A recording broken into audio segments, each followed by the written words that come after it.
there's really nothing more devastating than seeing the damage created by these destructive rodents. Luckily, you're not the first person to have this problem, and there are some very effective options for getting rid of gophers.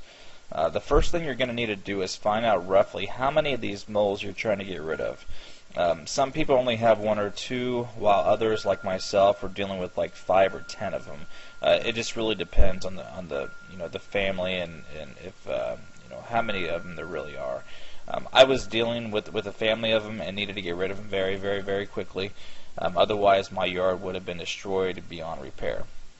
What I used was a combination of store-bought methods and a little bit of common sense thinking. Some of the things I used were mole traps.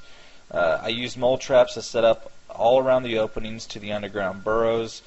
Getting rid of the gophers isn't hard when you have these traps set up correctly. They're brutally lethal, and they're going to kill the rodents nearly instantly upon contact. So there's no question as far as if they work. It's if you can get them to, I guess, go into the traps. One other thing I used for the traps is mole bait. Now, I use the mole poison as well. These baits, they often come in pellet or like a trail mix form. Now, they're going to be great to use in or around the mounds the gophers create and around the openings, which are a little bit harder to find. But it really, really does work well in combination. Another thing that I use is what's called a mole chaser.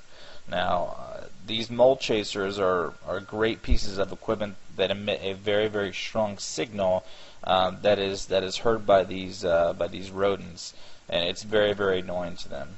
They will naturally flee out of their burrows only to be met by like a mole trap or one of your mole baits that you have set up, which is effectively mole poison. By using these methods, I was able to say I was gopher free in a little over a week. Now, these animals